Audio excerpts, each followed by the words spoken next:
ये पश्चिम बंगाल के चुनाव के जिस तरह के नतीजे आए और बीजेपी को इतनी बड़ी कामयाबी मिली, यूपी में क्या असर देखते हैं इसका? पश्चिम बंगाल के जो चुनाव हुए हैं उसका उत्तर प्रदेश में कोई भी असर पड़ने वाला नहीं है, क्योंकि उत्तर प्रदेश में समाजवादी पार्टी भारतीय जनता पार्टी का विकल्प है और समाजवादी पार्टी की सरकार बनने जा रही है।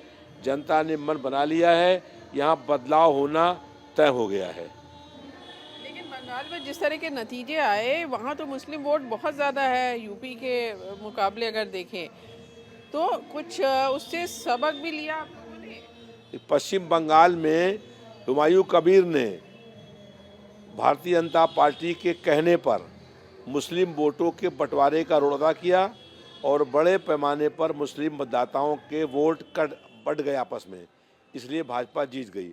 हम लोग यहाँ पर ये प्रयास करेंगे कि भाजपा विरोधी वोट में बंटवारा नहीं होने पाए, क्योंकि पश्चिम बंगाल में जो भाजपा के विरोध का वोट था वो कांग्रेस पार्टी में और हुए कबीर की पार्टी में बढ़ गया, इसलिए भाजपा की वहाँ जीत हो गई। भारतीय जनता पार्टी ने जो है वो चुनाव आयोग, सीबीआई, ईडी और इनकम टैक्स से मिल करके वहाँ चुनाव लड़ने का काम किया। इस पूरे गठबंधन भाजपा के गठबंधन में सीबीआई का अलग रोल था, वो लोगों को नोटिस दे रही थी। उसके अलावा चुनाव आयोग निष्पक्ष नहीं था। चुनाव आयोग भाजपा के एक प्रकार के पॉलिटिकल विंग के रूप में काम कर रहा था। दूसरा जो है वो भारतीय जनता पार्टी ने सेंट्रल फोर्स भेज करके पश्चिम बंगाल में मतदाताओं को डराने का, धमकाने का काम किया।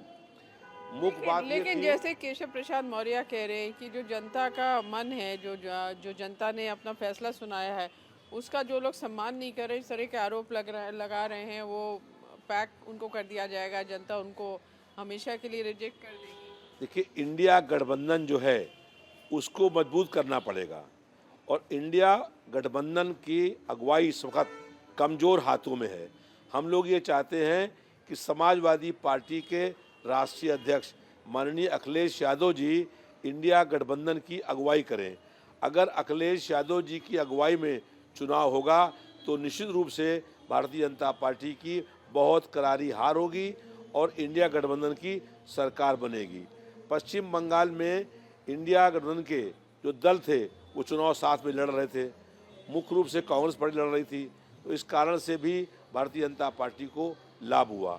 उत्तर प्रदेश में समाजवादी पार्टी के अलावा और कोई पार्टी का कुछ आधार नहीं है, इसलिए समाजवादी पार्टी अकेले दम पर प्रदेश में सरकार बनने में सक्षम है। आप कह रहे हैं इंडिया गठबंधन कमजोर हाथों में है, तो राहुल गांधी को आप कमजोर मान रहे हैं? देखिए, पश्चिम बंगाल का चुनाव हुआ और कांग्रेस पार्टी चुनाव लड़ी अलग से और उसको एक भी सीट नहीं मिली। अगर इंडिया गठबंधन की अगुवाई अखिलेश यादव जी करेंगे तो निश्चित रूप से इंडिया गठबंधन की सरकार बनेगी। आप राहुल गांधी हम को लोग ये मान रहे हैं चाहते हैं कि समाजवादी पार्टी के राष्ट्रीय अध्यक्ष माननीय अखिलेश यादव जी इंडिया गठबंधन की अगुवाई करने का काम करें और इंडिया गठबंधन के लगभग सभी 25 दल जो हैं वो अखिलेश यादव जी के साथ हैं।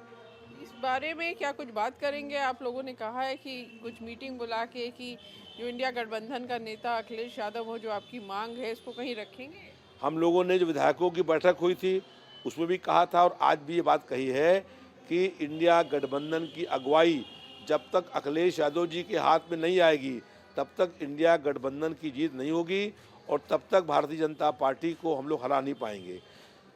पश्चिम बंगाल में हम लोगों को एक भी सीट नहीं मिली, उसके बाद भी समाजवादी पार्टी के राष्ट्रीय अध्यक्ष ने पश्चिम बंगाल का दौरा किया, कई सभाएं संबोधित करने का काम किया, तो त्याग करना पड़ेगा। इसलिए जब तक त्याग की भावना नहीं होगी तब तक भारतीय जनता पार्टी को हम लोग नहीं हरा पाएंगे। आज आपने कहा आज भी ये मांग उठी, तो आज किन लोगों ने ये मांग उठाई कि अखिलेश यादव अगुवाई करे इंडिया गठबंधन? बहुत से लोगों ने मांग करी, हमने ये मांग करी है कि समाजवादी पार्टी के राष्ट्रीय अध्यक्ष से अनुरोध किया है कि वो जो है वो इसके लिए अभी तैयार नहीं है, लेकिन कार्यकर्ता और विधायक ये चाहते हैं, हम भी चाहते हैं कि इंडिया गठबंधन की अगुवाई अखिलेश यादव जी करें और जब वो करेंगे तो उत्तर प्रदेश में आप देखिएगा बहुत बम्पर वोटों से चुनाव जीतेंगे और प्रचंड बहुमत के साथ प्रदेश में सरकार बनेगी। और कौन कौन था मीटिंग में जिन्होंने ये मांग रखी? पार्टी के बहुत सारे नेता थे कि पश्चिम बंगाल के चुनाव के हार के बारे में बात हुई तो लोगों ने कहा कि इंडिया गठबंधन की अगुवाई जिन हाथों में है वो कमज़ोर हाथ है, इसलिए इसकी अगुवाई आप करिए। और हमने भी मांग करी, हमने भी अनुरोध किया कि आप इस इंडिया गठबंधन की अगुवाई करने का काम करिए। अब देखिए, जैसे ओम प्रकाश राजभर है, उन्होंने तो कहा कि अखिलेश यादव एसी और पीसी के नेता हैं, मतलब एसी में रहते हैं, प्रेस कॉन्फ्रेंस करते हैं। ओम प्रकाश राजभर का कोई हैसियत नहीं है। वो कल तक कहा करते थे कि नरेंद्र मोदी दुनिया का सबसे झूठा आदमी है, और फिर ये कहा, मेरे पास उनका रिकॉर्डिंग का वो कैसेट है जिसमें उन्होंने कहा कि योगी आदित्यनाथ जो हैं वो नंबर 2 के झूठा है। और उसके बाद उन्होंने कहा मेरे पास एक फाइल है जिसमें योगी के सारे करप्शन की पूरी बात लिखी हुई है। लेकिन उसके बाद भी वो आज उसी पार्टी में हैं जिसको कल तक कहते थे कि हम वहाँ पानी पिला के मारेंगे जहाँ इनको पानी भी नहीं मिलेगा। जैसे आपने कहा कि आज जब आप लोगों ने मांग की, जो मीटिंग आप लोग की हो रही थी, तो कि अखिलेश यादव अगुवाई करें, तो अखिलेश यादव का क्या कहना है इस पे? उन्होंने अपना कोई इसमें अपनी राय नहीं व्यक्त करी, लेकिन कार्यकर्ताओं की और नेताओं की, विधायकों की हमारी ये मांग है कि समाजवादी पार्टी के राष्ट्रीय अध्यक्ष इंडिया गठबंधन की अगुवाई करने की बात स्वीकार करें और इसकी अगुवाई करें।